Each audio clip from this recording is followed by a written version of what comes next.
But I have to say that the week of the Passover was the absolute best week of my life. Most Christ. And there's absolutely and they say that we're terrible and we beat and kill these sisters. Horrible. You know, we're terrible. We're monsters. Hate women. We're women haters. The E-Man Woman Haters Club. Oh God. yeah, and that's what I was just about to say.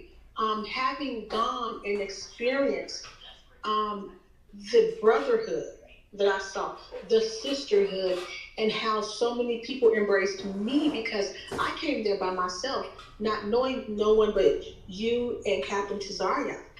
So even before I met you guys, the brothers and sisters, they were embracing me. When I told them I was there by myself, it's like they huddled around me. They created a village around me.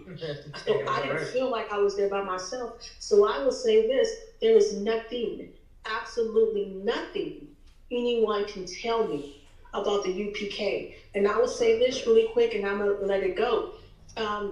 Commanding General Yohanan, I'm going to put some respect on his name. Damn right. Commanding General Yohanan is a beautiful man. Damn right. He has a humble spirit. He loves his people. And I just feel blessed to have met him and met his people. This is Cross the Line Radio with Captain Tazariak. In the New Testament, they call it the law of Moses. Well, it is. And that you kind of go against what 723. Hello. Hello. Hello. I'm playing Yeah, this. see, I hear me. Loud and clear. Hey, so I'm just calling in. This is One to the Star, aka Star. And I just want to go ahead and let this be known because I have a lot of haters that's like on my back and that be trying to go against what I'm saying when I have the Bible in my hand. So with that being said, I don't have to prove or prove anything to none of y'all. Okay. My question is it true or is it not true that you have to be the fourth generation of black blood coming from a white bloodline or having a mixture of white bloodlines within your heritage? Do you have to be the fourth generation to be a real Israelite? No. So that's not true. No. Okay, well that was my question. So my next question is, my next question is about, I can't pronounce his name properly, but y'all know who I'm talking about. I just shared his name up in the chat. I don't know what you're talking about. Malcidebedek. What are your thoughts about that? And can you give me a little insight about him? Because that was just wrong to me out of nowhere. Melchizedek? Yes. Okay, what about Melchizedek directly? You want to know about him historically? I want to know, yes, I want to know, was this a person that Abraham was giving hints of his, giving who he was So meaning, this was learning about? Well, Hey, shalom, man. but most people would, fall into my show. So you might just be high as have need of milk and not. I'm located out. So that's all I'm saying. Be able to get some respect as well, all right? Yes, thank you. No sweat, sis. Shalom. A lot of work to do. A lot of work. A lot of work. A lot of work to do. The patience and the faith of the saints. Correct. A lot of work. All right, so we're gonna slide back over to I wanted to play this because of what the sister said about the Passover. I thought it was beautiful that the sister said what she said. where the hell are we? Clubhouse. Clubhouse. Let me see who's next. Sister Chantel, what's going on, sis? Shalom. You had a question or a comment? Yes, shalom, family. And can you hear me? I hear you loud and clear. Shalom, sis. Okay, shalom. And the water for the shout out earlier. Oh, for sure, sis. I do have a question. Can you give me a breakdown for Thessalonians, Salakia, 1 Thessalonians 4:15 and 16?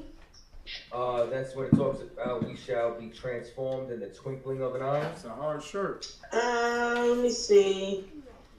Well, I'm not supposed to. It's 15 and 16 where it says, Yes. the word for this we say unto you by the word of the Lord, that we which are alive and remain unto the coming of the Lord shall not prevent them which are asleep.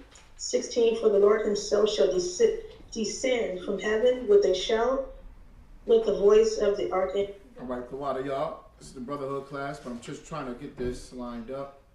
The sister said something pertaining her visit to Florida, to the Passover. Let's see here. I thought it was great that she said that. I appreciated what she said. It was heavy, it was deep. Okay, and it was true and sincere. And being that this is the Brotherhood class, which is synonymous with sisterhood, Brotherhood is synonymous with sisterhood, I wanted to make sure that this was played. In Christ and have already been sealed. They go first, you understand? And then we go up after them on the chariots. Wow, I didn't even know that the dead still worship and serve Yahweh Shai. I didn't know that. So the water for that. And I'd like to make a quick comment. The brother, the chosen, was talking earlier about the Christians and how they're not spreading the truth out of fear. And what came to my mind is that they are the definition of true atheists. And I say that because they don't want to really feed the Most High sheep. They'd rather have their own gains, but what they don't realize is that putting the truth out there and giving the true word of God, letting the Most High's children know who they are, the Most High will reward them beyond what they can think of themselves, beyond what they can even gather themselves.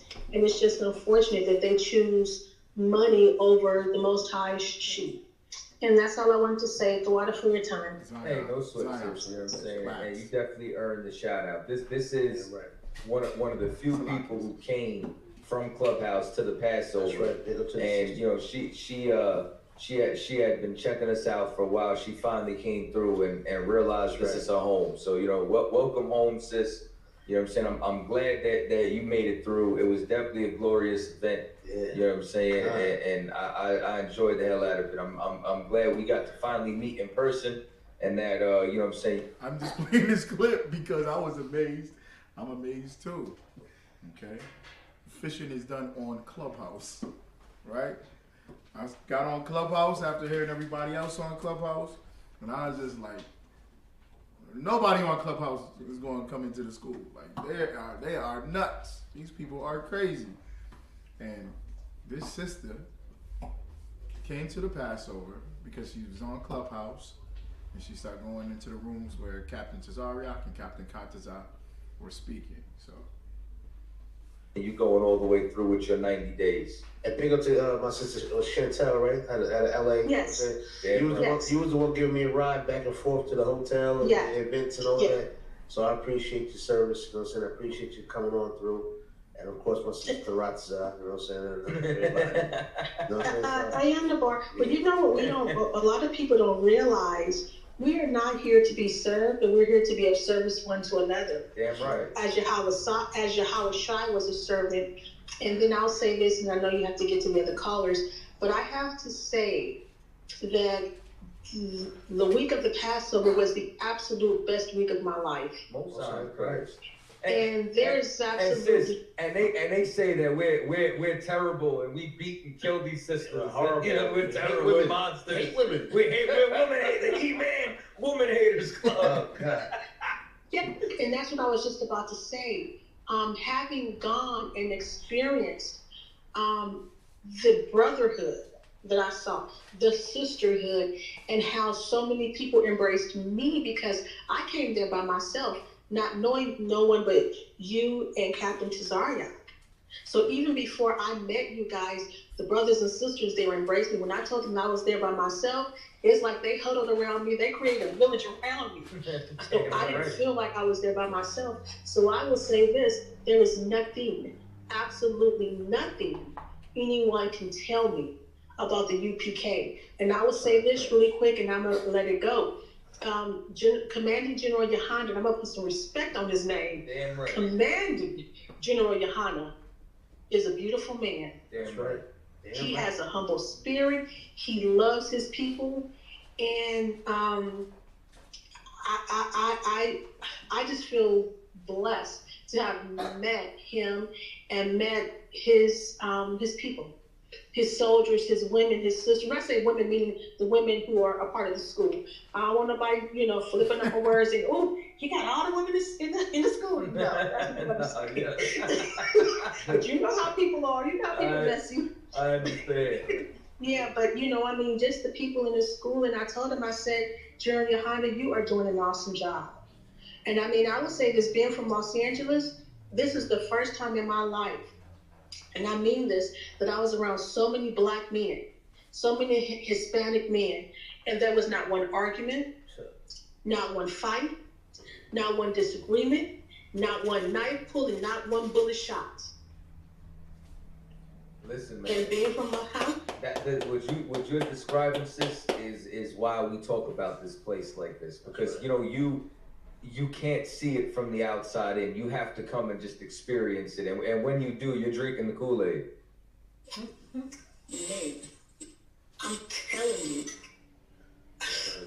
I'm at a loss for words. I just appreciate your invitation, and I'm thankful that the Most High saw fit that I was able to attend, and I'm so thankful for the experience. So I have started my 90 days, and I'm already preparing for next year. Most High in crisis, and then Lord willing, maybe I see you at one of these other events coming up. I believe the next one is the Midwest Fire Weekend. Yeah, right. By the Midwest Monster of Mayhem, Captain Malaquad. Big up. All right, so the water y'all for that. I just wanted to play that. Anybody have any questions? Because the sister was speaking about the brotherhood that she sees. And brotherhood is synonymous with sisterhood. So when she said that, I just thought that was great for the class. Let's play here in this class. Coming up, I believe. Slacking. Okay. Any questions? Y'all have any questions on any topic? But if it's specific about brotherhood, that would be great. But you can ask any question about any topic based off of the Bible or scriptures, which is the Bible. Okay.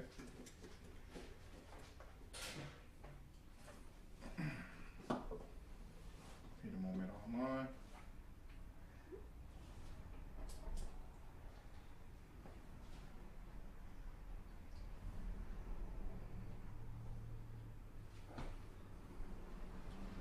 Any questions? Pop them in.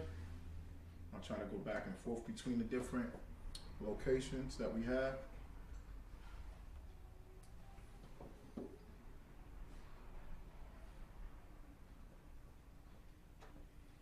All right.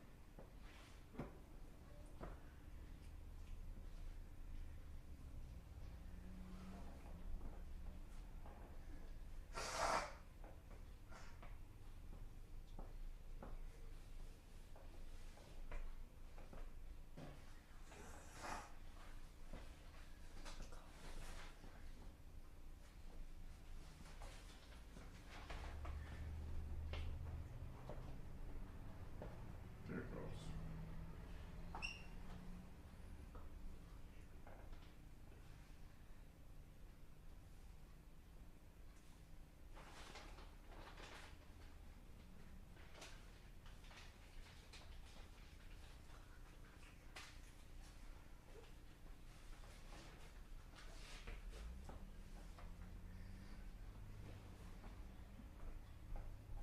All right. Brotherhood class. Oh man. Okay. Based on the war, what's going on right now, right? Does anybody know you probably all should be familiar or aware. Anybody know if Ukraine is in NATO?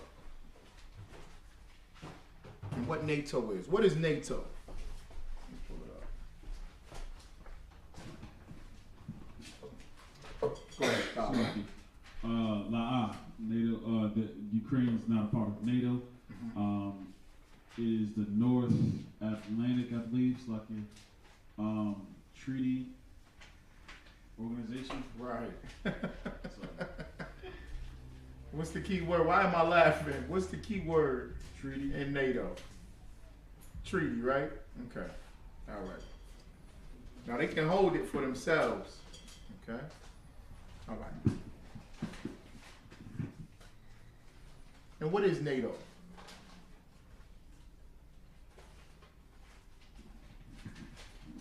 This one here. So, Please.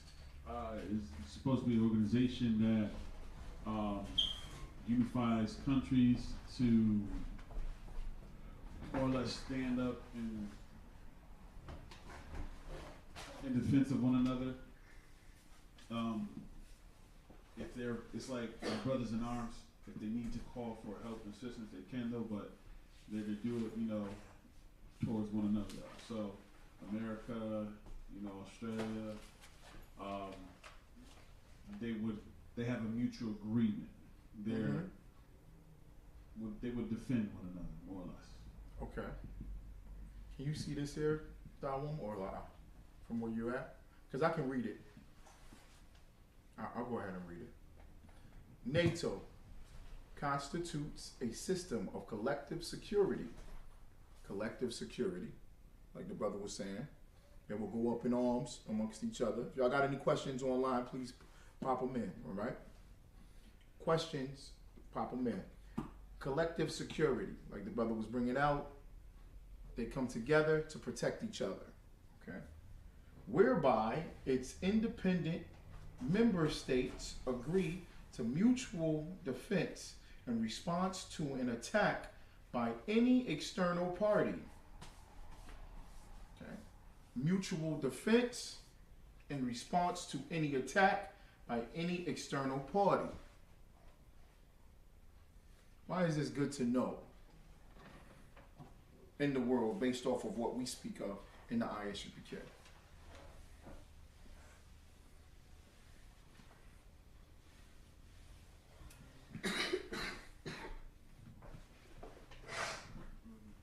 In reference to this class. So I can,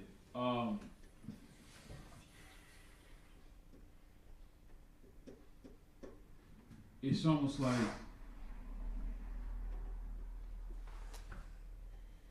I don't want to say, given that this is the Brotherhood class. And right. What we're supposed to do, for one another is to look out for one another. Exactly. We're supposed to, correct each other as well. So if someone's out of order, out of line, hey, listen, I noticed that the way that you was talking to that brother, or I noticed the way that you were talking to that sister, you check them on it. And there's a way to do that. Of course, that's very brotherly as well. But we won't leave our brothers and sisters out to fend for themselves. We will come to the defense and aid to our brothers and sisters, as we have done, countless numerous times. NATO, and it's in the defense. As far as I can tell, or as far as I know, it's the defense only. They're to make sure that this nation or country, if they are in need, they will not go at it by themselves. They have the resources of its quote unquote brotherly country. That's what it's saying, mutual defense. Okay? Yep, absolutely. So in a sense, it is brotherhood for them. You know what I'm saying? They not the ISUPK. They're a bunch of Edomites. Yeah. So this in a sense is brotherhood. A mutual defense in response to an attack by an external party. What should this do for us as a people? What should this say to us? Blacks, Hispanics, and Native Americans, what should this say to us about how other nations operate? Politically. Politically, and when you got politics, you got economics. What else comes with that? Internal affairs, external affairs. How should we respond when we see things like this compared to how we respond, the common way that we respond? Go ahead.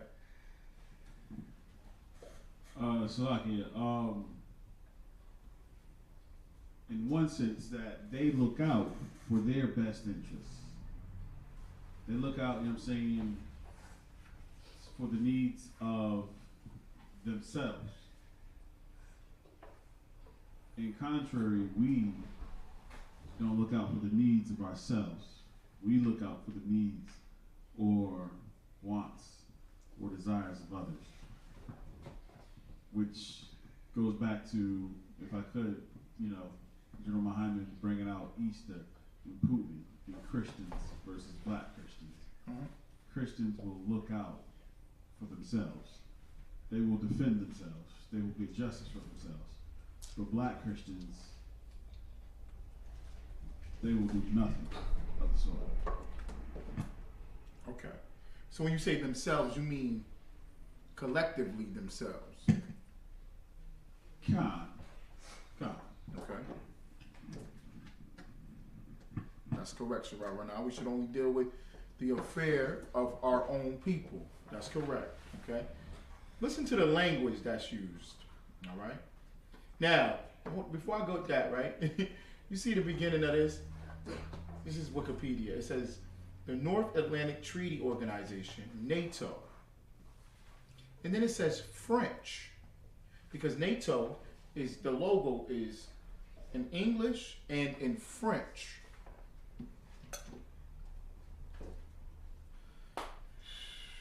This is crazy.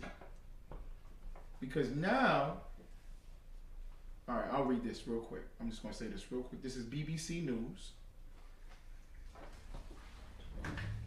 Ukraine war. Putin tells Macron West should stop sending arms. Russian President Vladimir Putin has said the West could help end the war in Ukraine by putting more pressure on President Vladimir Zelensky and halting arms deliveries to his forces. What does that say? What is he saying? What did Putin just say? Putin just said, Russian President Vladimir Putin has said to the West, has said the West could help end the war in Ukraine by putting more pressure on President Vladimir Zelensky and halting arms deliveries to his forces.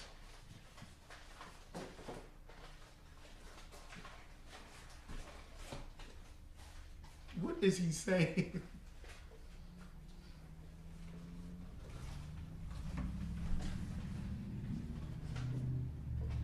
Salakia.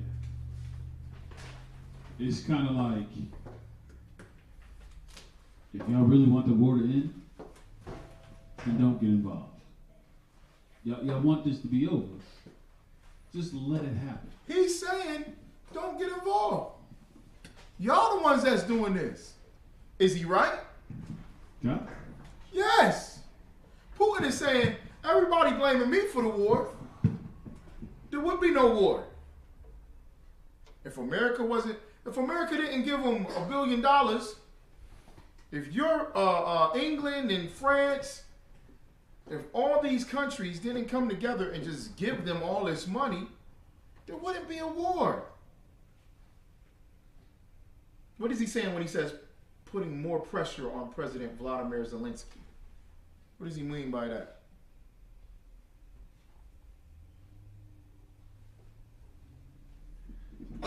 Can you repeat that? Russian President Vladimir Putin has said the West could help in the war in Ukraine by putting more pressure on President Vladimir Zelensky. So it's kind of like right now.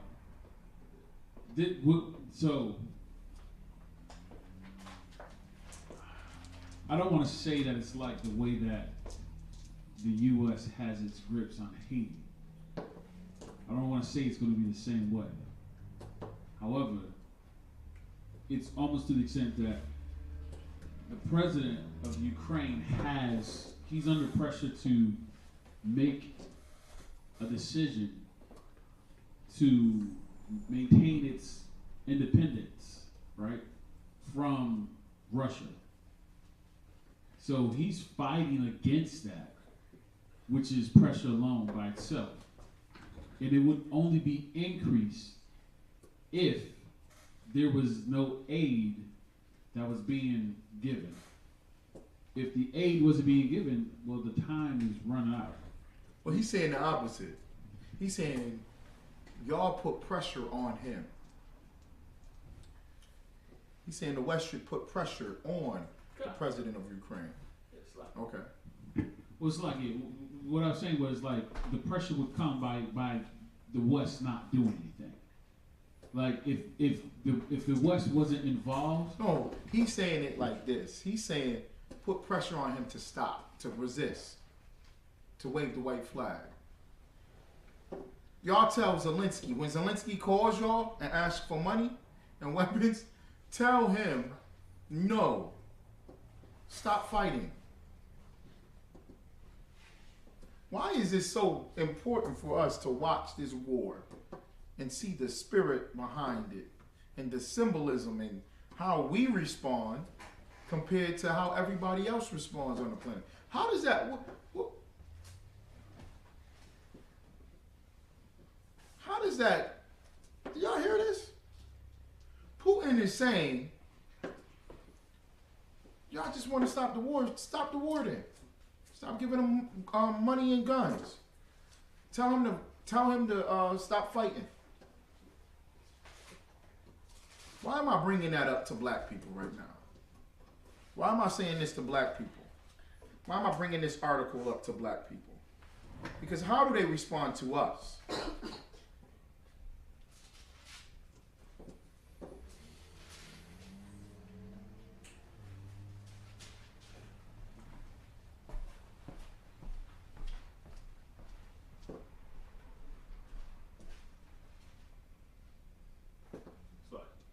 Go ahead. Don't run from the cops. Elaborate. That's it. Elaborate. We're constantly told if we were only to stop resisting, if we were to follow, the law or the order, the structure, whatever, if we were to give in, then we wouldn't die. We wouldn't, be shot. We wouldn't, end up in protesting and everything else. We should go along with whatever we're being told to do. Just like the Ukraine is being told to bow down and fall in line with the president of Russia. Right.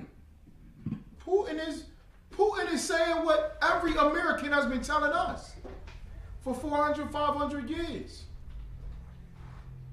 Putin is saying the same exact thing that we've been hearing for 400 years in North, Central, and South America. Right, Sararana? Be peaceful. Why y'all gotta fight back all the time? You know what used to happen to me in Knoxville, Tennessee, in preaching school? An Edomite, a so-called white man, a white person would do something that was racist or make a racist statement. And when I would talk back to them about it or speak about it, can anybody guess what they would say to me? Leave us alone, you're a black person. No. Pretty much they did say that, but that's not what they said.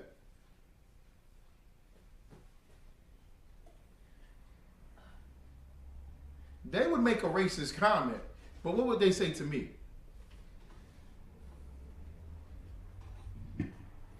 And I was just talking about this because sisters have been expressing it recently, in recent years, in the workplace, right? But it happens to black men and black women. When I say black, I mean all 12 tribes.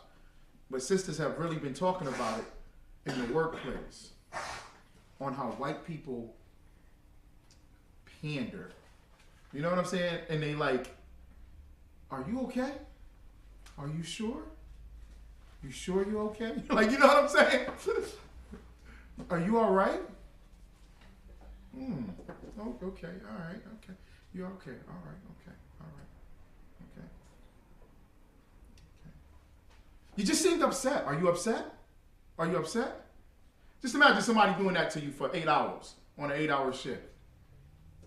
You gonna say what to them? Yo, I'm fine. I'm good. Leave me alone. And then what did they say? Whoa. Whoa, no need to yell. Relax. That's what they used to do to me down in Knoxville, Tennessee, when I went to school down there. They would say something racist. And I would speak about it and go, wow, that was just disrespectful. You're not supposed to. And it was my fault. Oh, you're always bringing up race. Why are you always making it a race issue? They don't want you to fight. They just want you to bow down, be a submissive slave, and be happy about it. So when Putin says it about the Ukraine, why can't America just go along to get along then? Why can't the French and the Germans and the British, why can't they just agree with what he's saying? Please. It's like going to your enemy and giving them a loaded gun. You're giving them the tools and resources. You're giving them the weapons to use against you. So for the Ukraine to just fall in line, it's almost like saying, well, it's okay, you know, for you to attack me. It's okay for you to, take whatever that I have, because there are, as it's been said, there's a war for resources. There's a war, for who's going to control what.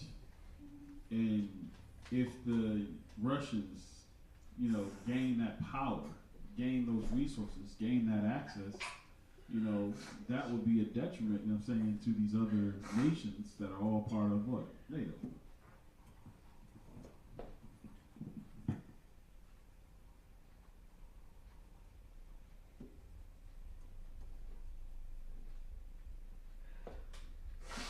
But then, why can't they just get along with Russia then? Because if Russia takes over the Ukraine,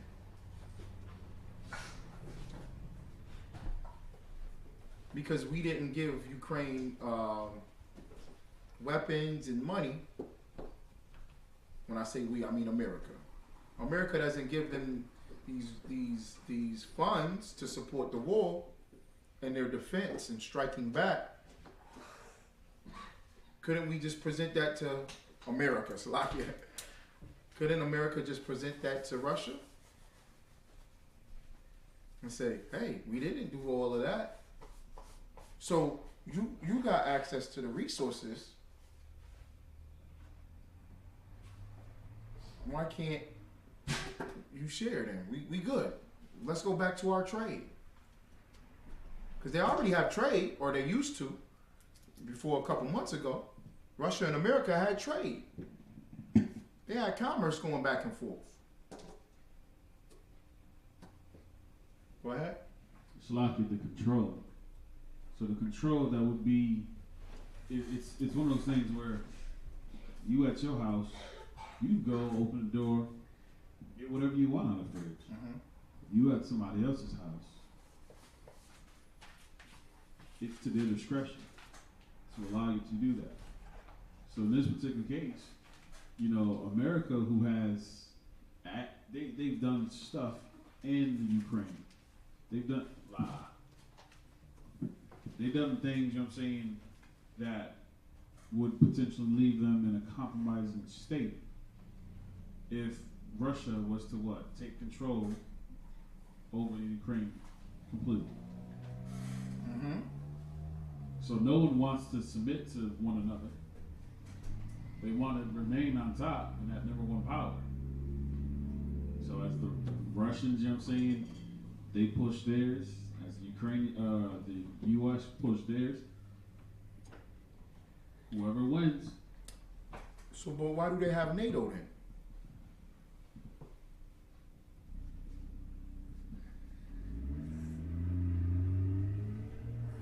Because they still have NATO, right? Cuddle God. Okay. So why would they have NATO?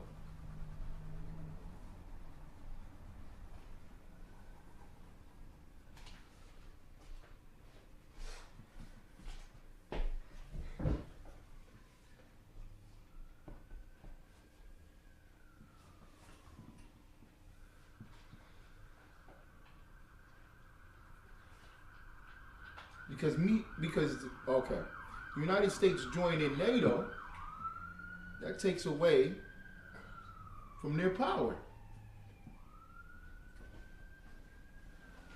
Who, NATO, or? Takes away from the countries that come together for NATO.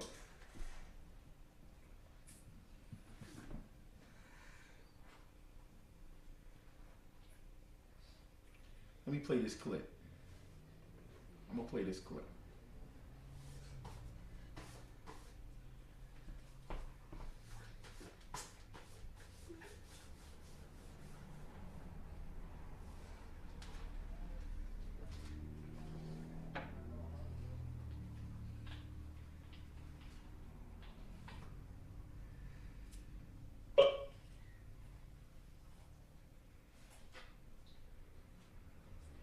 Relatively civilized. They look like any European family. Christians, they're white. You know, this is a relatively civilized. Yo, did you hear what she just said?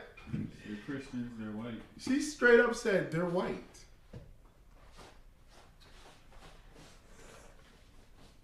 Relatively civilized. They look like any European family. Christians, they're white. You know, this is a relatively civilized, relatively European, I have to choose those words carefully too, city where you wouldn't expect that or hope that it's going to happen. When they... You wouldn't expect war in Ukraine? You wouldn't expect war in the Ukraine? Why wouldn't you expect war in Ukraine? Why is he saying that? Why did he say that? You wouldn't expect this to happen in the Ukraine. Why? They're white. Because they're what? White. And what? What else? White and Christian. That's it. That's it. Because they're white. Because they're white. There is something innate. There is something unexplainable about Edomites and their hate for us. I don't even think they know it. They fully don't even comprehend it. I just want to play the rest of this clip because it is crazy. They say, oh, civilized cities, and in another clip, well-dressed people, and this is not the third world. They really mean white people, don't they?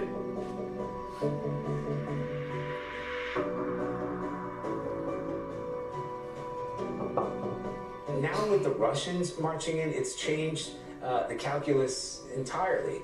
Tens of thousands of people tried to flee the city. There will be many more. People are hiding out in bomb shelters. But this isn't a place, with all due respect, like Iraq or Afghanistan, that has seen conflict raging for decades. This is a relatively civilized, relatively European, I have to choose those words carefully too, city where you wouldn't expect that or hope that it's going to happen.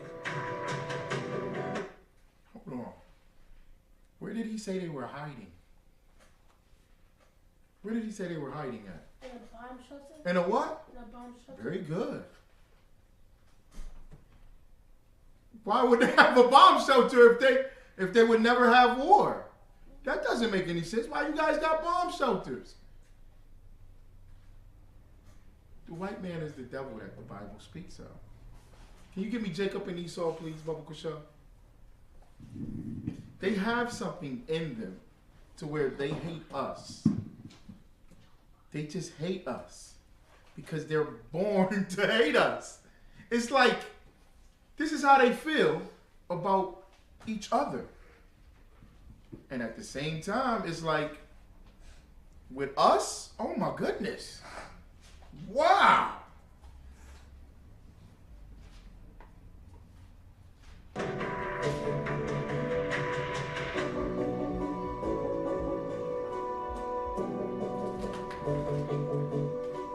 Now the unthinkable has happened to them. And this is not a developing third world nation. This is Europe.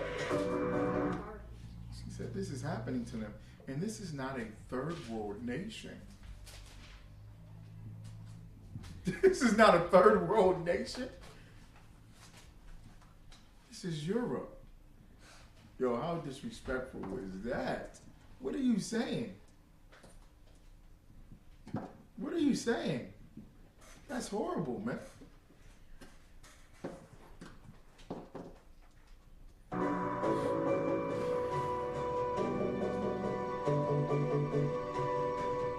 As you're talking to us, Matthew, we're playing in the latest pictures of some of the refugees trying to get on trains or trying to get out of Ukraine. And what's compelling is just looking at them, the way they're dressed. These are prosperous, I'm looking to use the expression, these are prosperous middle-class people. These are not obviously refugees trying to get away from... These aren't refugees? What is a refugee? Just give me the general definition of a refugee. Go ahead. I mean, Shalaki, according to them, criminal. No. Just give me the regular definition of refugee. The general term.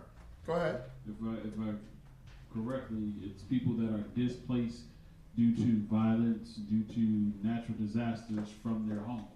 They're displaced from their homes. They're fleeing, right. And they're seeking refuge. So they're called refugees because they're seeking refuge from war or a natural disaster.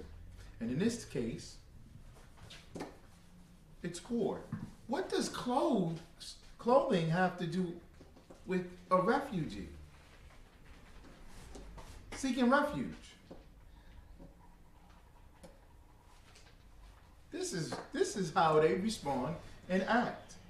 And they acted like this because this was not a conflict. This was not a war that affected the Arabs, that affected the Africans, that affected African Americans, that affected Hispanics, affected Native Americans. So, because it's a war that affects white Christians, white people. These are white people. Areas in the Middle East that are still in a big state of war. These are not people trying to get away from areas in North Africa.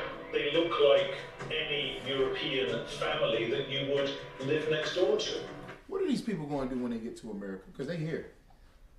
They're here. They're in Syracuse. They're in Syracuse right now, sitting in, when I say Syracuse, I'm saying Syracuse, New York. They in New York. They in everywhere, New Jersey, all the way down to Florida, all the way to California, all the way through the Midwest. They're here. You know where they was at today? They was in social services today, getting all the food stamps, getting all the Section 8, getting all the benefits that they can swallow up. ASAP immediately. They ready to take everything.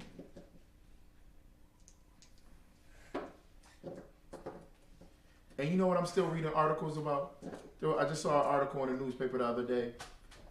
I'm still reading articles about children of immigrants that cross the border, Mexico to Texas or Mexico to California. That these children have turned 18 years of age, and they're shipping them back. They're sending them back. Wow. Like they're 18 now, and it's like, you got to go back. We'll ship you back. They buying them plane tickets back to Central and South America. Meanwhile, the Ukrainians, because they're so nicely dressed, because they're middle-class families that live next door to you. Meanwhile, there is a government page. There's a page that was created, when I say page, a website that was created by the White House and by the Congress. I think it's called Welcome US Gov. I think it's something to that effect. I know it's Welcome. And they're welcoming Afghans and Ukrainians. And they're setting them up with places to stay, services, places they can go. And I'm just like, this is amazing. All this at the same time, blacks, Hispanics, and Native Americans are being kicked out of this country, are being cut off from any services.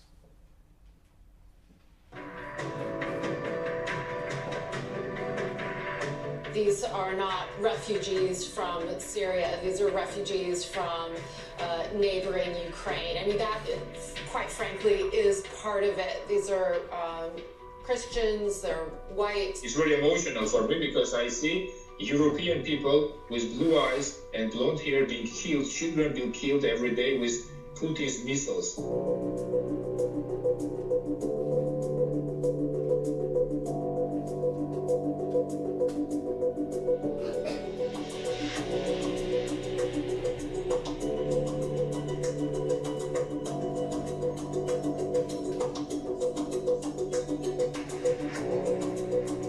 He said blonde hair, blue eyes.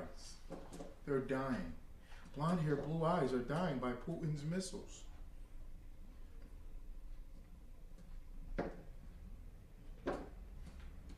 Blonde hair, blue eyes are dying by Putin's missiles.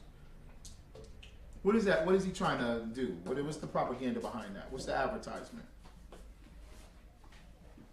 Because when there's Edomites and then they was ruling over us, so if there was a born that had blonde hair and blue eyes, they would name the Israelites, like the kids would name the Israelites if they had blonde hair or blue eyes, or they would be like special and everybody would worship them. Okay, all right. So Edomites worship each other, pretty much. Yep. So what is he saying on the news? He's saying on the news to European countries of the West. They say the West. Okay, the West is everything on the other side of Berlin when they had the Berlin Wall. Okay, all right. Basically, Russia is the East, and Russia's neighboring countries are the East, and the West would be considered, okay, Germany, Italy, France, Spain, England, America, Canada. All right, those would be the West. So when they see this on the news, and he says, blonde hair, blue eyes are dying by Putin's missiles, what is he pushing? Go ahead. He's basically saying that the people that are dying look just like you. Look like who? Like you. Right. So then what's going to happen? They're going to feel bad. Then the pity party starts. Yeah. And then next is sending a donation. I can't remember what the article said. Biden was asking Americans, do you want to sponsor a Ukrainian family? Yo! They blonde hair, blue eyed people. They look just like us. They live next door. They're a middle class family that lives right next door. You know what? I'm going to sponsor them. They're nice people. They look just like us. They act just like us. Some of the media coverage of the conflict in Ukraine has been kind of off.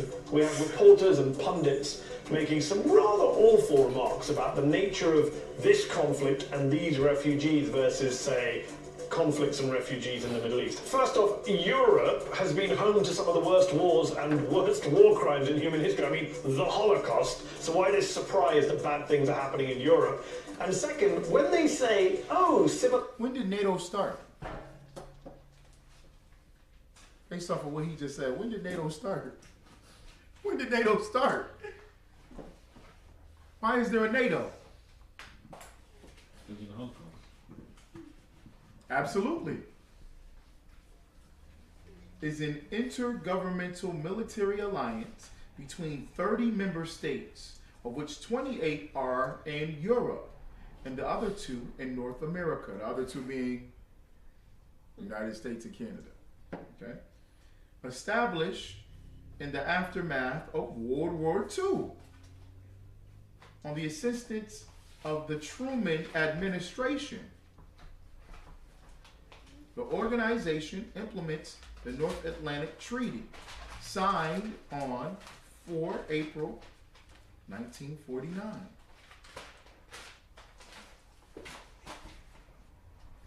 That's crazy. Because everybody's just thinking that nothing can happen in Europe.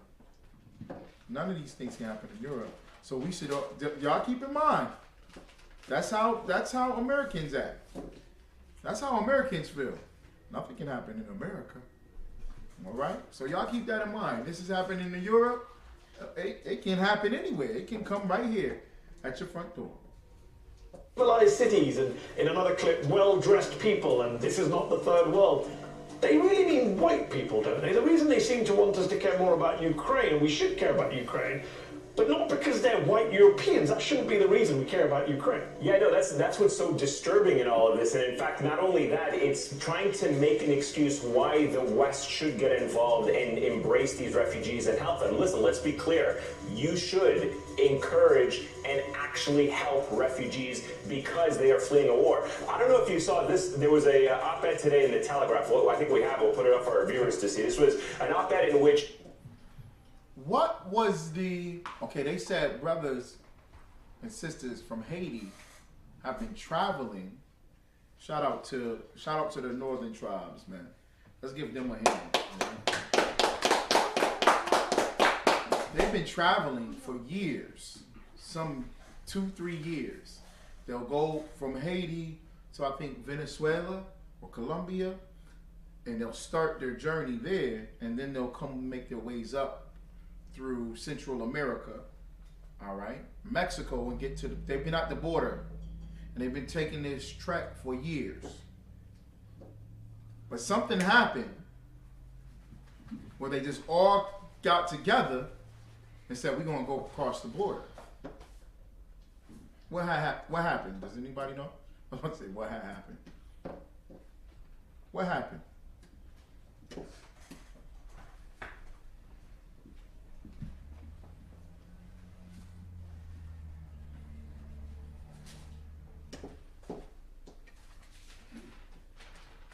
The president was assassinated. The president of Haiti was assassinated. Is that an act of war? No. That's an act of war. So that made those people refugees. Those people are refugees. Okay? Not only that, but the vast majority of immigrants that come through the border of Texas and California, and they make that journey, they're fleeing drug cartels. And who sponsors the drug cartels? Is it their own countries? Who sponsors the drug cartels?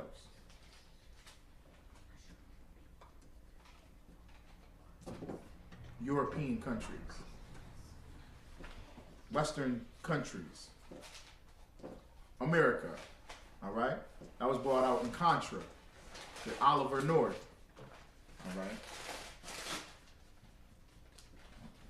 The writer, Daniel Hannon, said that these people, the Ukrainians, they're like us. They watch Netflix, they have Instagram accounts, they read uncensored newspaper, and then goes on to say that war is no longer something visited upon impoverished and remote population. Oh no, it's happening to us here in Europe. And to your point, you're absolutely correct. Europe has had some of the worst human rights abuses and atrocities and wars in not just modern history, in all of history.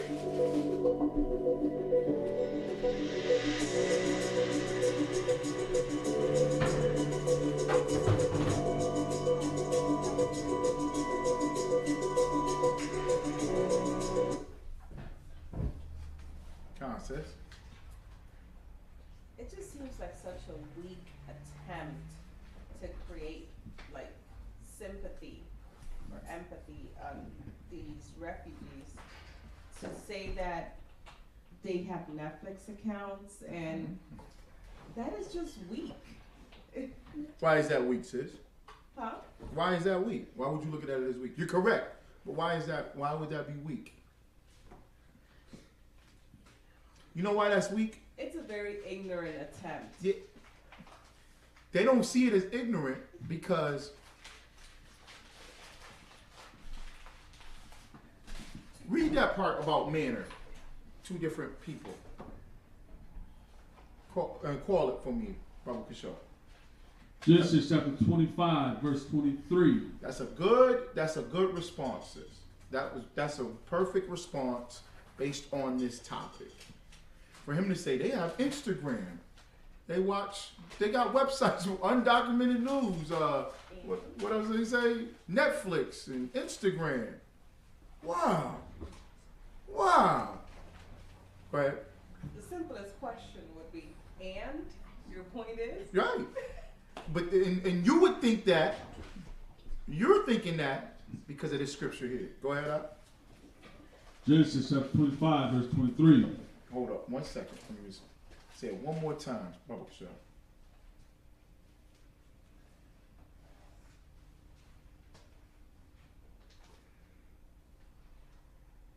Ooh, that's a good one. I'm gonna bring that out too, Martez. I'm gonna bring that out next. For a while.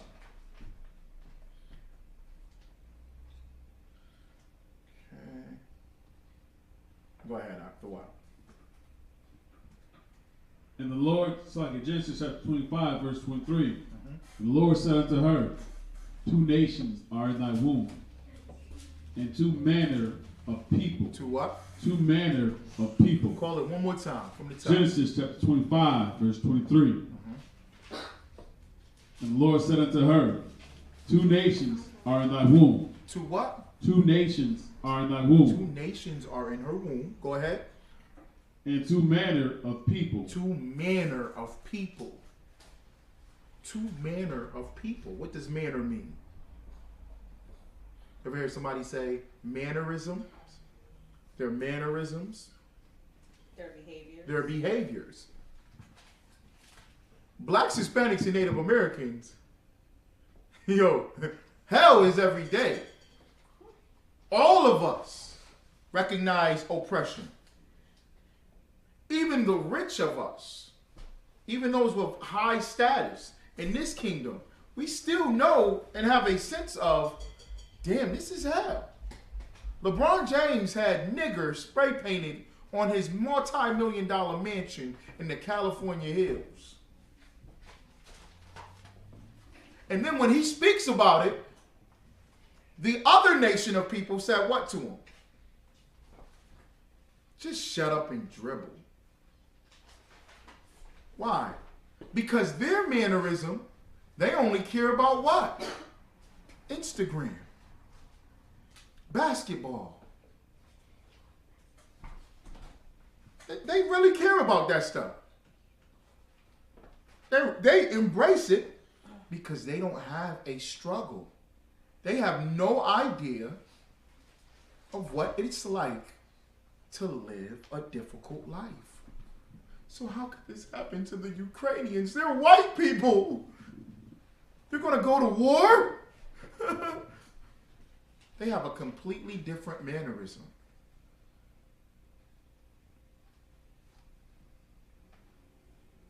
black woman gets pregnant and it's like, oh my God, world about to end. Why? Because I ain't got no money. I gotta go to school myself. How am I gonna take care of myself? My family broken. They gonna be mad because now they got another mouth to feed, and I'm gonna have to do this, and he gonna have to do that. He gonna have to go work 2 shifts at the McDonald's. White people do this though when war happens. You know what white people talking about? While a war just started, they have Instagram pages. They got Netflix too. They got a Netflix page. He doesn't care. We are 2 different people. Just how they feel about the Ukrainians and them coming together and wanting to fight and support for the Ukrainians, we are like what? We need to do that amongst ourselves and just not care about them. We shouldn't give a damn about them. We shouldn't care. We should focus on us. Why? They don't even care about us, and we helped them in this country. We built this country. Those billions of dollars that get sent over, I'm too out of this. I appreciate it. That came from us. All that money that Biden is sending over to the Ukraine, that came from us. Blacks, Hispanics, and Native Americans. Now the Ukrainians is coming over here, they want to take from us. Brotherhood is the greatest thing that you can have in war. And first things first, you must identify who your brother is. Do they identify who their brother is? They identify who their brother is. You hear their comments. This ain't no third world country. This isn't the Middle East. This isn't Africa. This is the Ukrainians. They look like your neighbors next door. I said, this is ridiculous. As soon as Putin invaded the Ukraine, that Ukrainian flag, was everywhere. Am I right? I'm talking everywhere. They put a new billboard as you drive in 690, like you coming from the west into Syracuse on 690. They got this billboard for a strip club. Come to this strip club. Come to the Hoe House. If you, because I gotta go buy my slave. Look at the bottom of it. It's a Ukrainian flag. I'm like, what the hell? So it's crazy. Everybody and everything supports the Ukraine. The dome. Is that what you was gonna say? Yeah. I remember I told Officer Thawam, said, I ain't see that yet. I said, okay, just when you go down the hill, just look at the dome. They turned the lights on to make it blue and yellow. I said, this is ridiculous.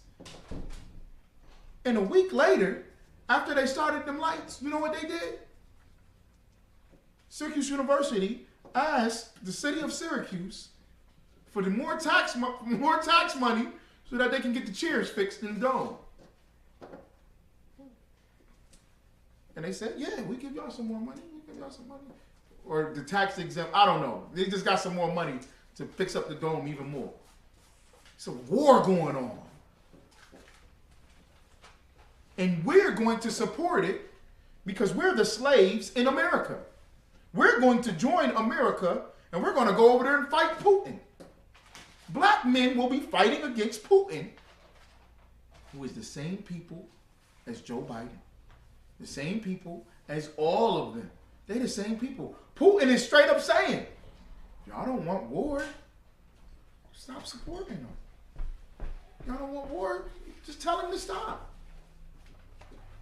They don't want to tell him to stop. You know why? Because this is other white people. We gotta get involved. This is other white people. Our woman's correct. Our woman's correct. It's politics. But at the same time, the journalist is pandering to who? The white American citizens.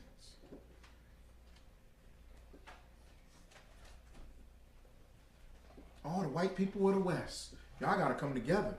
Y'all gotta pitch in now. We gotta help these Ukrainians out. We gotta make sure the Ukrainians is taken care of. That's their Christianity. That's their Christianity. And when General Mahima was bringing that out, I was thinking of black Christianity.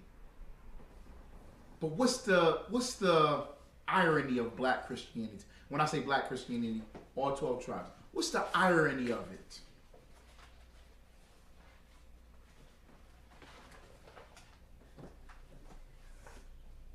What's the irony of it? What's something that black Christians do? Go ahead. I'll go out on a limb here, but I would say that the key factor that's missing is accountability, where we hold everyone accountable according to the law of the Most High. And there it's like, oh, we gotta love everybody. That's right. That's true. That's exactly it. What I'm saying is, where's the irony? Where's the hypocrisy?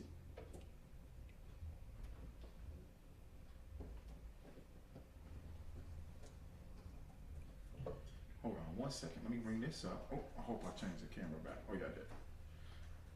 Let me bring this up. Because you're right. Black Christians will say, come on now. Y'all saying that? Y'all need to stop. Y'all need to stop. Why y'all doing that to them? Why y'all talking about them? Leave them Ukrainians alone. I talked to black Christians as soon as it started. Black Christians can't stand Putin. They hate Putin. When did black people hate Russians? When did black people start talking about we can't stand the Russians, we hate Putin? When did that happen? When did that happen?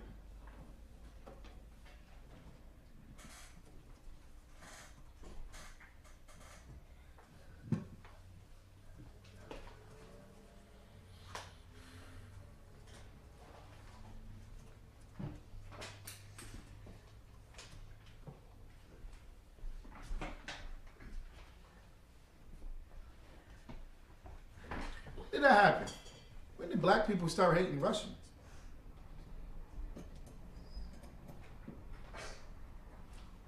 Black people used to love Russians, right? Black people loved them. They didn't care about Russians. They thought Russians was cool.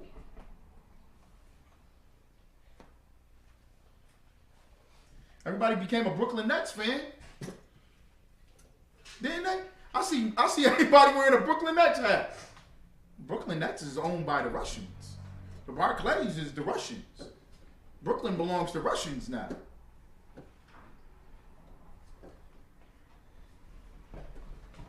Black people say, if he dies, he dies.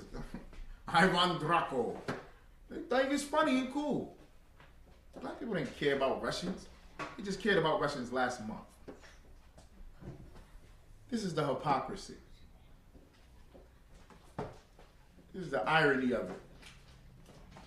Christianity teaches black people to have brotherhood for people that hate them and despise them. To have brotherhood to people they never deal with. They don't care about, they interact never. This is blackeconomics.co.uk. Black churches have collected $800 billion in 10 years. Did y'all hear that? $800 billion in 10 years.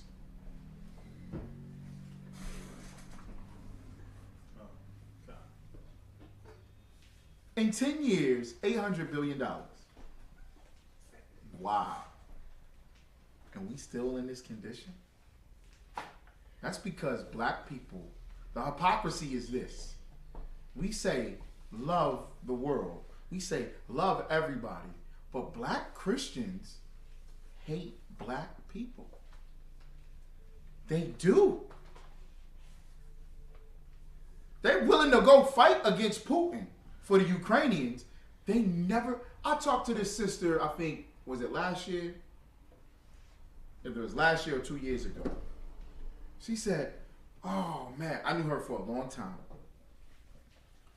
You used to be so cool and nice, and then you got into that group where, boy, oh boy, y'all just filled with hate. I said, you didn't see our food drive? Oh, yeah, I like that. See, y'all got some good things, but y'all just so hateful. You didn't know. Thawam, you remember this, man. I feel like we was part of the kickoff for the prison department for ISUPK. We was like the beginning stages. Me and Officer Thawam Gabar, shout out to Captain Tazariak and Captain Zakar. They came up from New York, did a pit stop in Syracuse. We followed them all the way up to Comstock, correct? Comstock prison. We going to prisons. They had me hemmed up. Remember that one? Was it Comstock? No. Clinton. Clinton Correctional Facility. Okay. I've been in so many prisons, you know. I'm black. You know, I got family. Clinton, which is Canada. Am I right? Yeah. We drove up there. We was the Canadian flag. You can see the Canadian flag across the border, like right there. Yeah. It was a long day. It was a very long day. And I'm telling her, yo, we visit prisons. Remember I got hemmed up? They said, oh, you gotta come in this room over here. They had to double check me. They was looking for drug residue on my palms. I'm like, damn, like, whew. And I'm praying to the Most High, like, I live on the southwest side of Syracuse. And she started swiping near my sneakers. I'm like, I done stepped on some syringes on the west side. I know I done stepped in some crack. God damn. Somebody done blew weed in my face. And I'm thinking, oh, this is it. They about to give me some greens right now. Some prison greens and... Shalom. Shalom. Shalom, sir. Shalom. Okay. You going to just tell them to come visit me? Okay, I'll come meet you in the visiting room. We do that. We do prison visits. Oh, yeah, that's great. That's wonderful that y'all do that. Y'all do?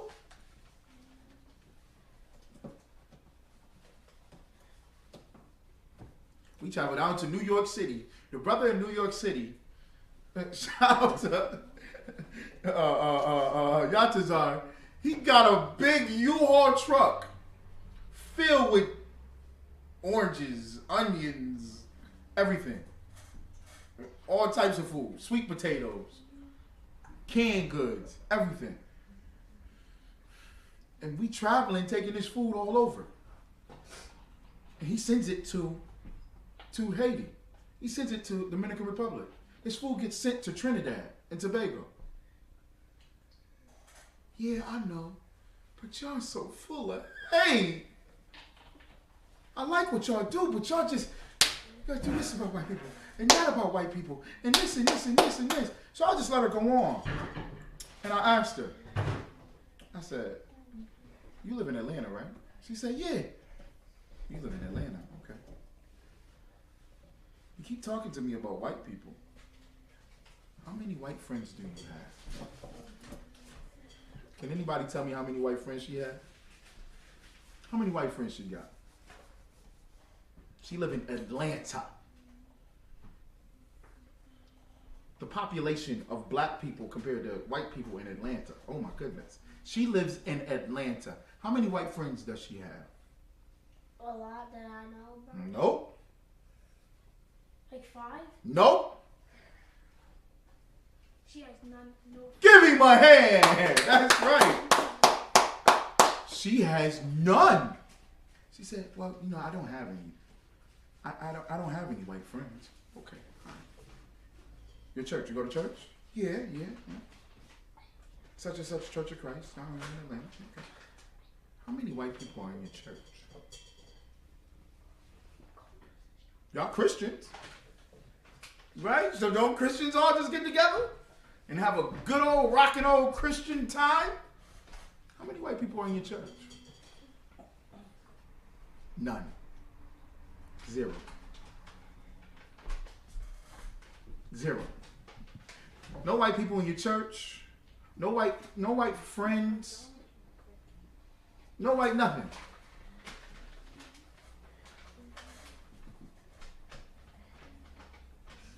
We are forced to not have brotherhood, which is the Antichrist, but to have brotherhood for everybody else. That's hypocrisy. Black people will find a way to hate each other over their clothes, over their neighborhood,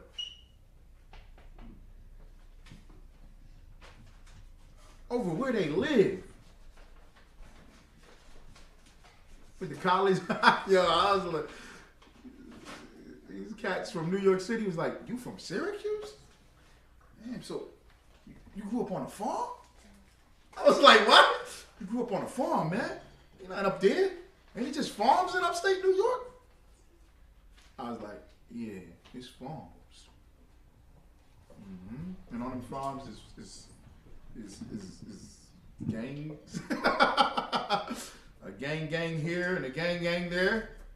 Project. His mindset is just focused on this nigga can't be like me. These are other niggas. These niggas can't be niggas like me. We have no brotherhood amongst each other.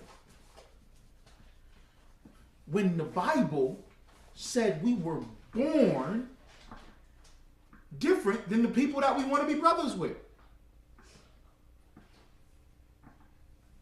There used to be this Christian Thawam, I can't remember his name. He used to come to our classes at Southwest Community Center. And he was part of some non-denominational, he used to have a low haircut. Non-denominational Christian church and all this other stuff. And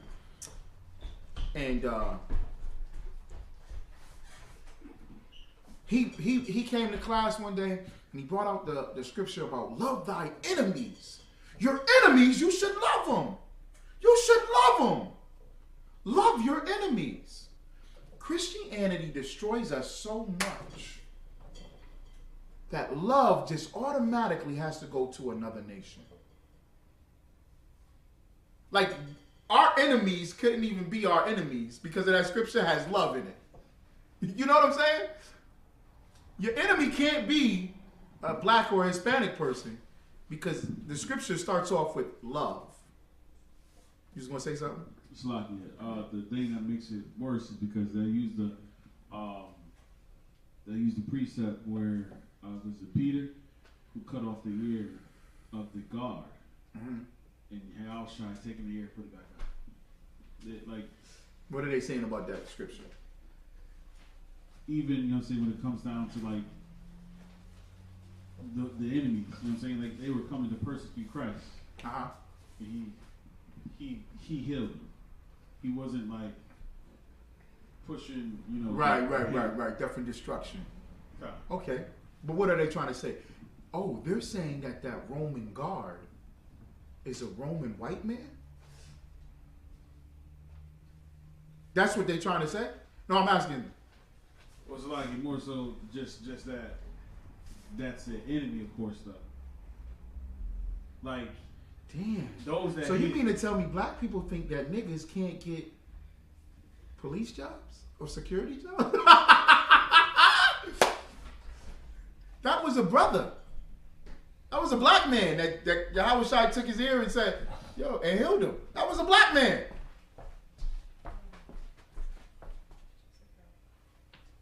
Because it wasn't the Romans that came and got him, right? Wasn't it the Centurion? No, come on, grab that. Hold that though.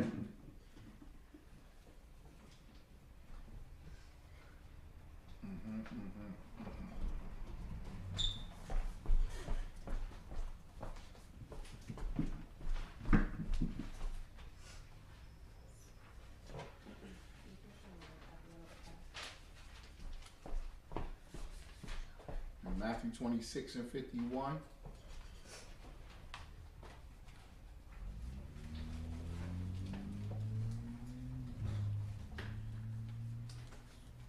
Let's read it quick.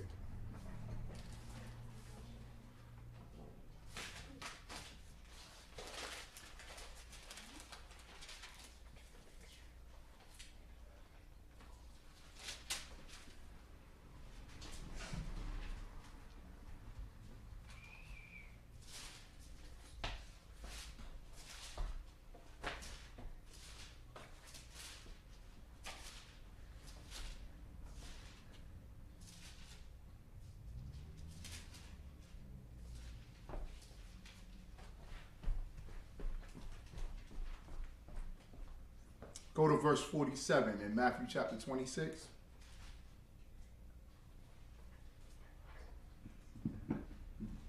Matthew chapter 26, verse.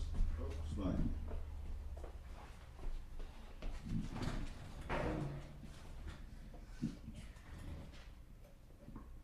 Matthew chapter 26, verse 47.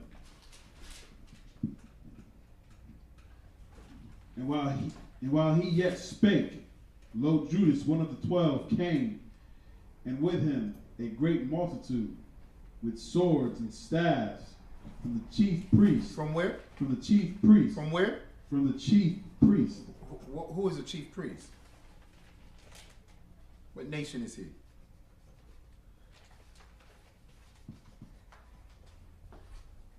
What's likely?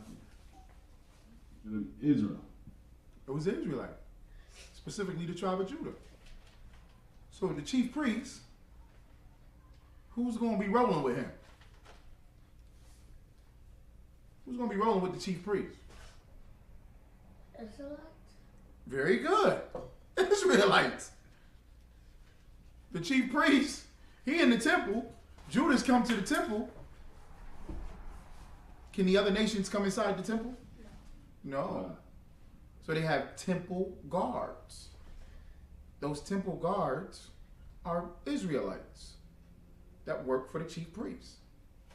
So the man that got his ear cut off was an Israelite.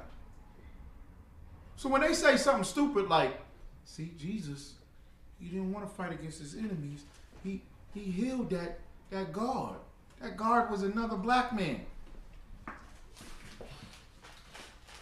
Black people have a problem because of our enslavement, have a problem with accepting that we're the greatest people on the earth and that we're a royal people on the earth and a holy people on the earth, and holy meaning a separate people on the earth.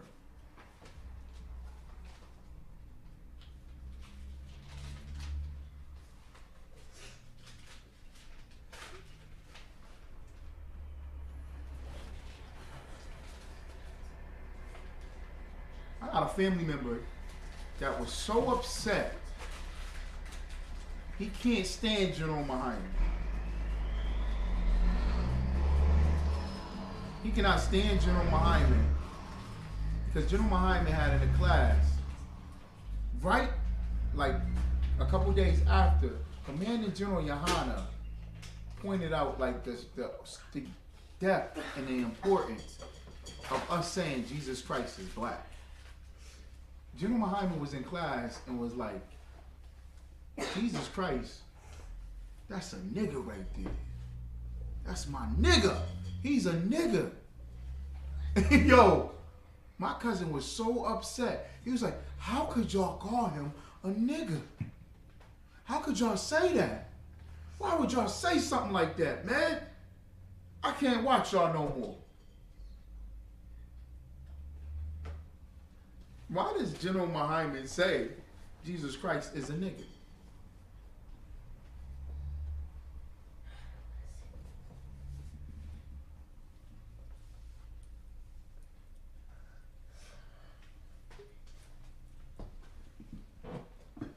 To break down that Caesar Borgia image that's been passed down from generation after generation. That's correct. What else? What else would it do? You're right. It breaks it down But he not only said Jesus is black, but Jesus is a nigga. He's a real nigga. It's a reminder that we are his children. That's correct. I'm looking for why he's saying he's a real nigga. Because we black. We could stop there. Got one more? It's like the significance is of where he come from. So you look at people who got a silver spoon in their mouth, you ain't gonna call them a nigga. You gonna look at them like, you know, they some uppity, you know, whatever. You know what I'm saying? But Yahushua, you know what I'm saying, coming from the ghettos, you know, just like most of us coming out of the ghettos. Now we can understand that. We can understand, you know, what that looks like. We can relate to that. But if it's, you know, the nigga that's, you know, coming with looking like a Barack Obama, I guess, nah. Like, we're not gonna quite understand that. That's it. Yep. There's more to it, but that's perfect. That's great. Because when as soon as you start talking about it, anybody ever seen the movie Do the Right Thing? You seen the movie Do the Right Thing? There was a scene with Mookie and I think his name is Vinny in the pizza shop. Yeah. And they both leaning on the jukebox. And he goes, and Mookie says to the Italian, he goes, "Why you keep calling us nigga? Why you use that word so much?" And he turns and he looks out the window, and this movie is taking place in Brooklyn. Looks out and he said, "You see how your people act? They act wild. They shooting all the time, yelling and fighting and killing each other, drugs. Your people just crazy. They niggas. They niggas." He's saying, "You calling us niggas? When we created civilization and we did this and we did all that." He said, "Yeah, y'all niggas." He said, "How come you never call Michael Jordan a nigga? Who's your favorite No, I'm sorry. He said, "Who's your favorite basketball player?" He said, "Magic Johnson." He said, "Oh." "Who's your favorite musician?" He said, "Prince." He said, "Who's your favorite actor?" I can't remember. I'm just saying. He said, "Denzel Washington." He said, "Damn, you just listed all niggas." He said, "Yeah, but don't. They niggas. You know, but they not really niggas." That was important that you just said that, Falwell, because it puts in relevance of where Yahushua came from. You know what I'm saying? The people that he was amongst. But the main reason why General Muhammad uses the term nigga is because it makes you think of the despised, the rejected, like the people that are the lowest of low of all time are niggas. So when you say Jesus is a nigga, damn, he's the lowest of low? So black people would have to come into some type of shock. Get you some tissue too from the back. Say Salakia.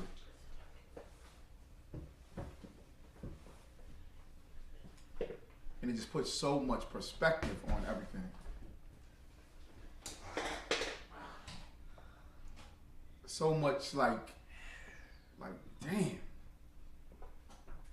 And it would have to force black people to accept, wow, Jesus not only black, but he's really one of us. And he came from the low of us. So since he came from the low of us, we have to appreciate that. And that is what develops our brotherhood for each other. Go back to Genesis for me. Martez Roberts said, "Sir, they're going to start crimes in America and hold themselves not guilty." He's talking about the Ukrainians. Give that a hand. He's absolutely right. Watch what's going to happen. You think the sex trafficking is high now? That's going to go rampant. You think the drugs is going to be something now? They're going to be top drug dealers. Watch. Them Ukrainians going to be big time drug dealers and gangsters. They're going to be bringing all them Russian and German guns. Shalom. Bring all of them where? Right to the hood. Them Ukrainians going to start, oh my goodness. The crime is going to go rampant. They're going to go nuts. Prostitution going to be up. You name it. You name it. Political crimes, white collar crimes. Ooh wee. It's going to be through the roof. Through the roof. You think you think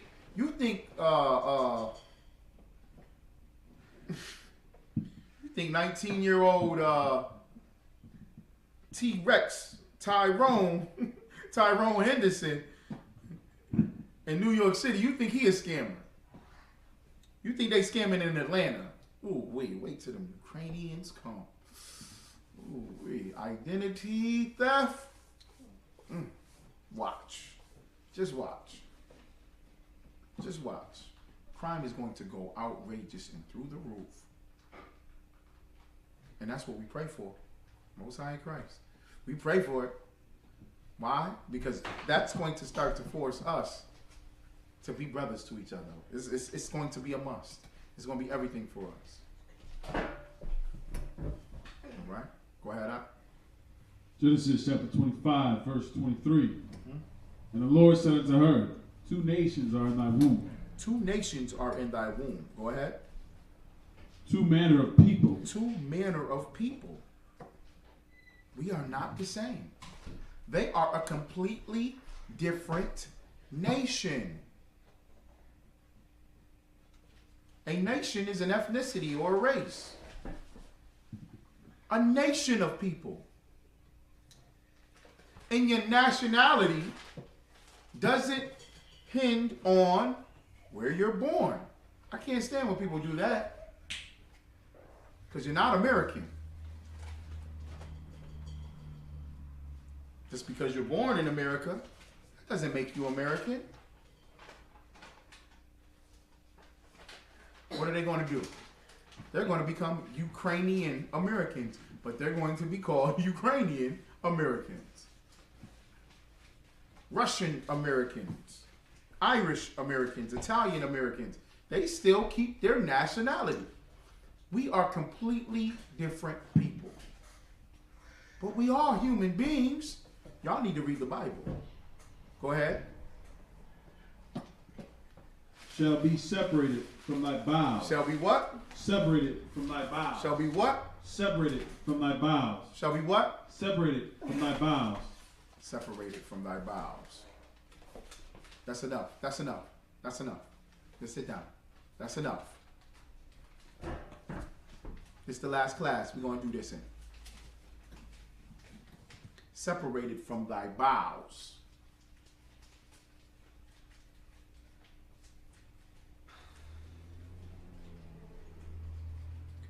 The sister said something. The sister from LA, when she just called in, the clip that I played in the beginning of class. She said Christians are really what? Anybody remember what she said? It's like atheists. Atheists.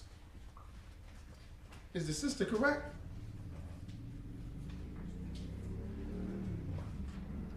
Is the sister correct? Yeah. Yeah. Yeah. Christians don't believe in the Bible.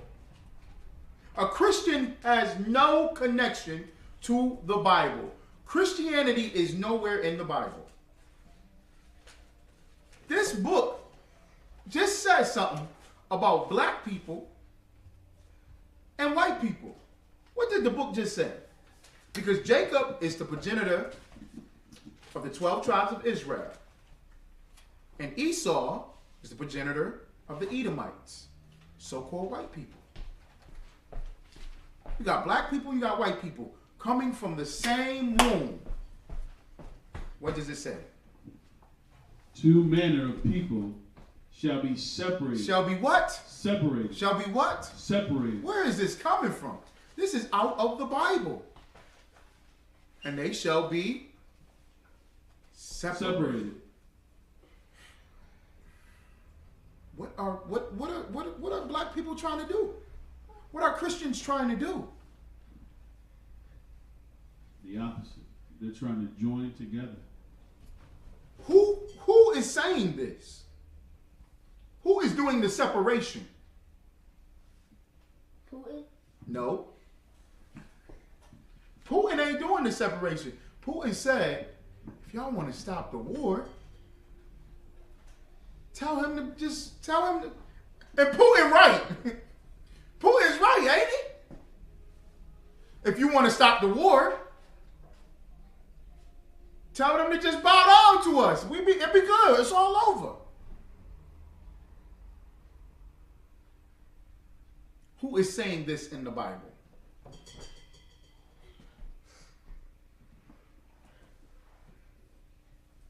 It said the Most High. The Most High God is. They're going against God. A Christian wanting to join and unite black people and white people are going against God. You do not believe in the Bible. God separated these people. It's Genesis what? 25 verse 23. For what?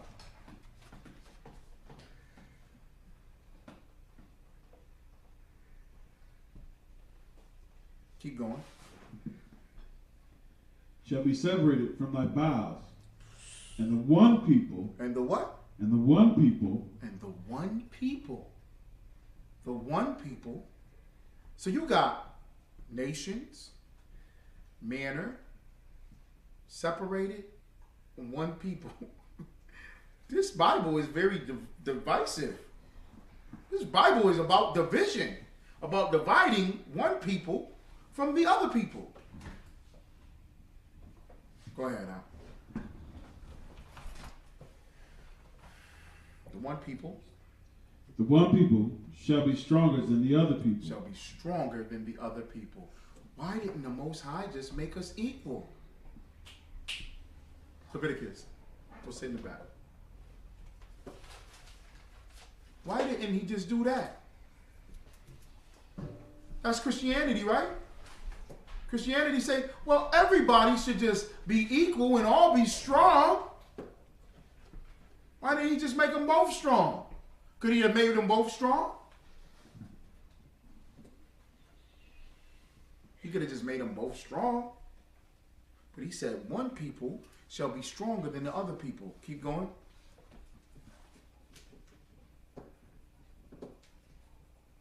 And the elder shall serve the younger. Wow. The elder shall serve the younger. You're going to have one people stronger than the other, and the elder is going to serve the younger one. He's going to be a servant to him. This is the Bible. That's tough. You're going to make one people stronger, and you're going to make the other people the servants. Damn. The Most High separates. Go ahead.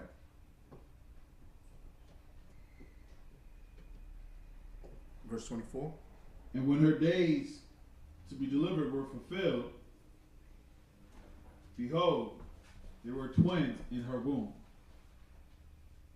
Okay, there were twins in her womb. You got. And the first came out red, all over like an hairy garment. Uh-huh. And they called his name Esau. They called him Esau. It came out red and hairy all over. Okay. Now they have to describe Esau and talk about Esau and not Jacob, because Esau looked different than everybody else. All right, keep going. And after that came his brother out, and his hand took hold on Esau's heel, and his name was called Jacob. Okay, so you got Esau and Jacob. Remember, it said the elder shall serve the younger. Right? You're going to have the one people, going to be the strong people. and then you're going to have the elder serve the younger. Who came out first? Esau came out first. So Esau is supposed to serve Jacob. All right? And Jacob, his people, are stronger. All right? Go ahead, out.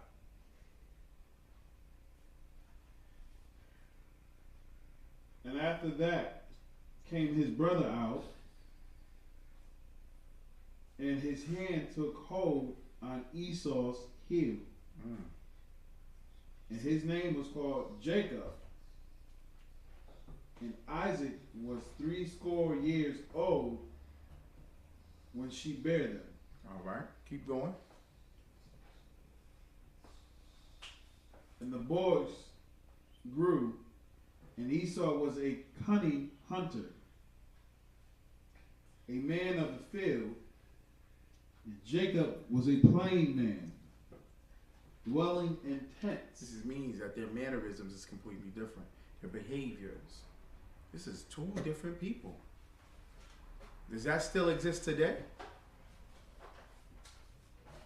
Or maybe over time we just developed such love and admiration towards each other, such respect and bond that black people and white people just act the same, that we all the same. Is that true?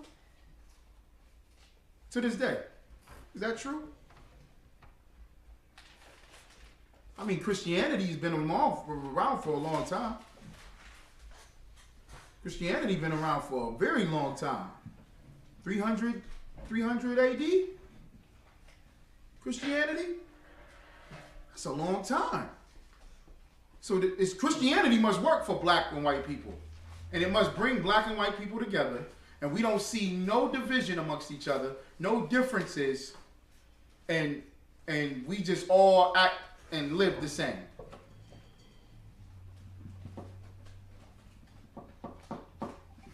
Why nobody say it does? Because that's not true, right?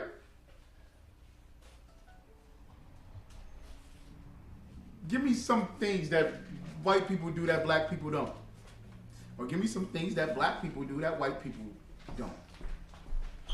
Anything.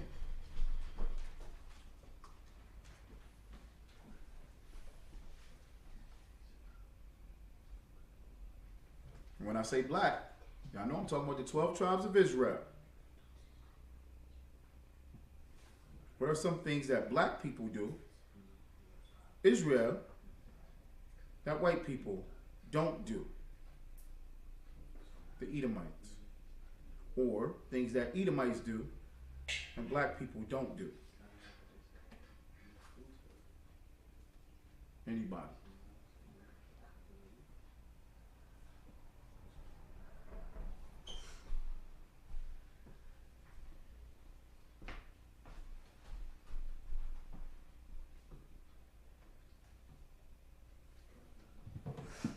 Salah. You got one? Was your hand up? That Israelites season their food and Edomites don't. Very good.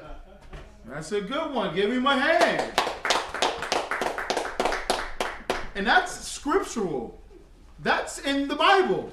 We're getting ready to read that. Israelites season their food and Edomites don't.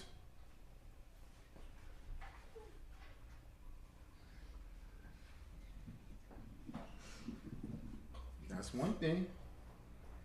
I mean, I don't understand. But we love each other so much. Right?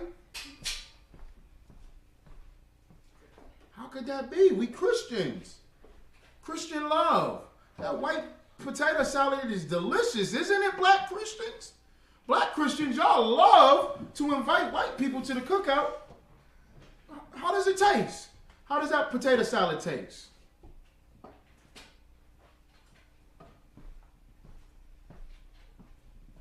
Black Christians, stop fronting. We season food, they don't season food. That's true. Absolutely right. I remember being a preacher in the Church of Christ, and I was preaching in West Virginia, and I said, I love to eat sweet potato pie. And it was part of my sermon. And I talked about my grandmother's sweet potato pie and all this. Yes, sweet potato pie. Yes. And this white lady came, this older white lady. She said, I heard your sermon the other day. Because I stayed there for some days or something. Maybe it was the first time, my first sermon there in West Virginia. And she said, you know what? I don't know how to make a sweet potato pie, but I made you a sweet potato casserole. Yo. This is my Christian sister. I should love my Christian sister. That was so thoughtful and Christian-y of her. Wasn't it? It was Christendom of all Christians. Give her a hug. Thank you, Sister Emma, or whatever. I'll forget her name. I drove to my apartment. I had that sweet potato casserole in the back seat. I said, I ain't had sweet potato pie in so long. This gonna taste just like sweet potato pie. I looked in the back seat. I pulled it out. I peeled the foil. I said, marshmallows all over it. I don't know. Give it a shot. Raw pecans all over it. I don't know. I'll give it a shot. Give it a whirl. You know what? I'm going to try it before I go upstairs into my apartment building. I got this spoon right here. Yeah. I'm going to try this. I can't wait.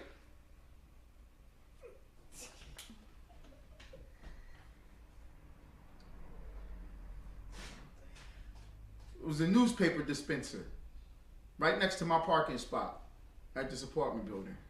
I sat it right there.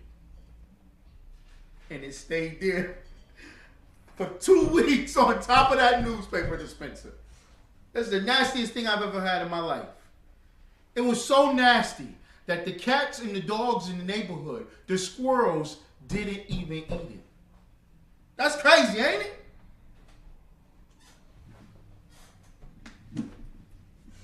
It's okay, black people.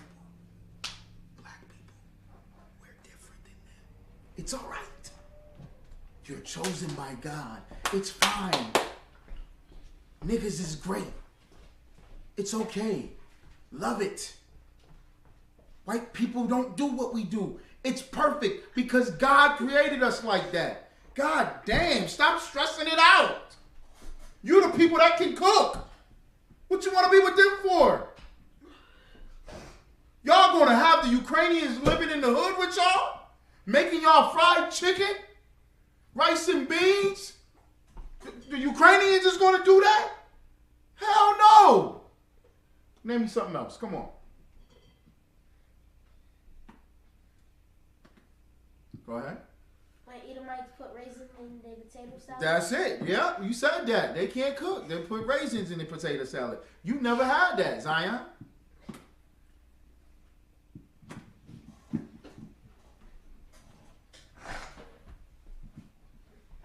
What else?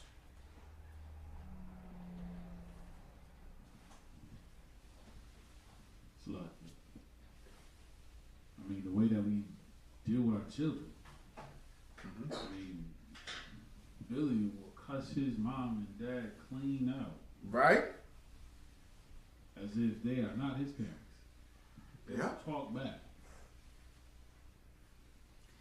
They don't know what love is. They don't know what respect is. And they're born that way. What does the Bible say? Being born speaking lies? As soon as they're born, they start talking lies. Is that what you was about to say? The straight truth wrong. Yeah. Speaking lies. They are disrespectful from the womb. They don't know. We raised different. We're raised with love and discipline and respect.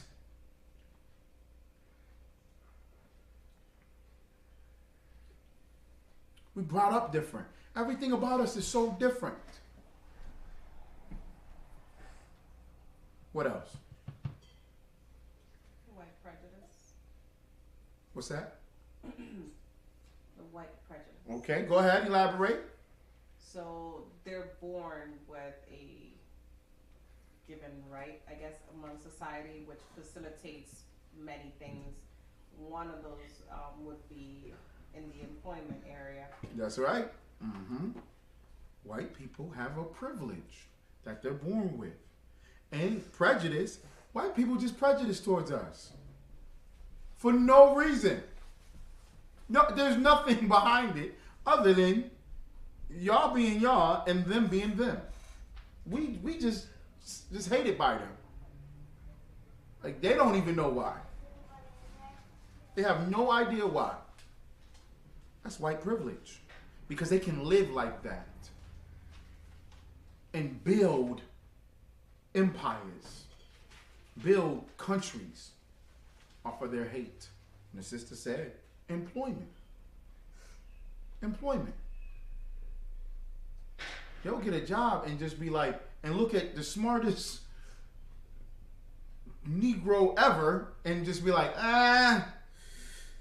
seems like you're overqualified here. And hire this guy who's been cleaning toilets for 25 years.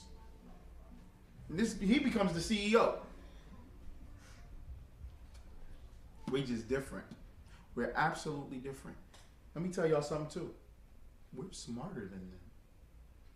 We're more intelligent than them. We got to start thinking like that too.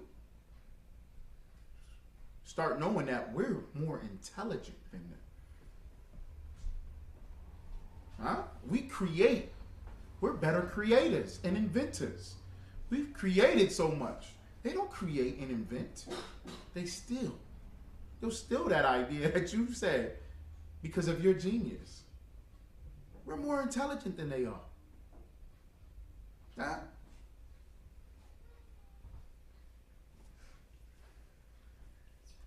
There's another thing. We wash our hands.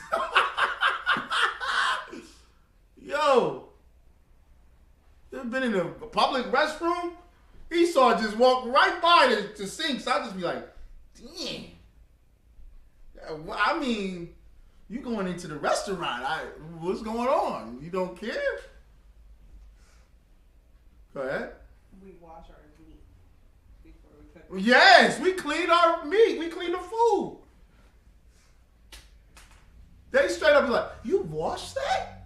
I saw a video of this Edomite lady. This white lady said, wait. So you guys clean your chicken before you cook it?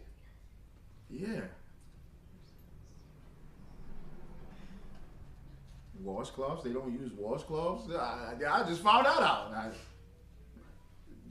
I don't know. I don't know what they do. They're different. They're the opposite.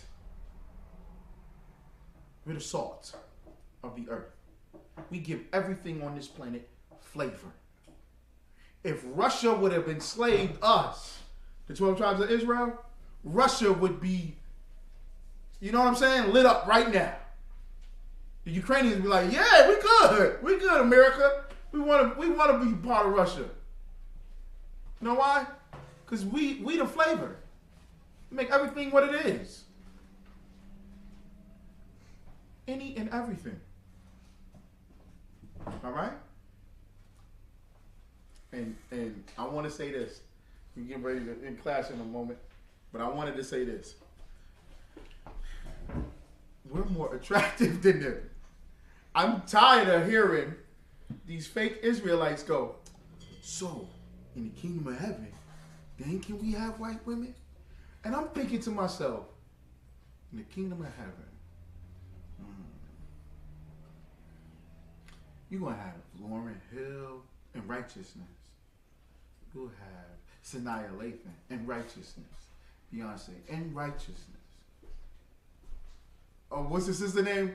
Remember I was talking about her last month? Dasha Palalinko from Orange is the New Black. Imagine, these sisters in righteousness. And you asking me about tuna feet and pig meat? He said, what? I said, you talking about pig? You want to eat pig? No, I'm talking about white women. Right, you want to eat pig. You want to eat something that's abominable. Like, why? When we everything. Two manner of people. That's how Brotherhood should start. knowing that you are God's chosen people. Those people hate you. They despise you. They don't care. They're going to unite with each other. They are going to find a way to unite some way, somehow. And we have to know that God is black. Our King Jesus Christ is black. We black, and we brothers and sisters. And it's great. That's how brotherhood starts. All right, and with that, I pass the class over to priest and officer Lawonga Ball.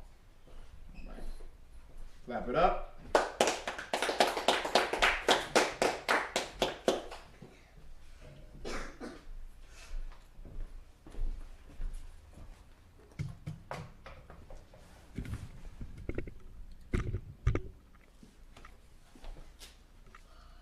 ISUPK security announcement. Brother ISUPK started at 1 West 125th Street, Harlem, New York, under the leadership of Commander Johnny Hunt, root for new brother and sister.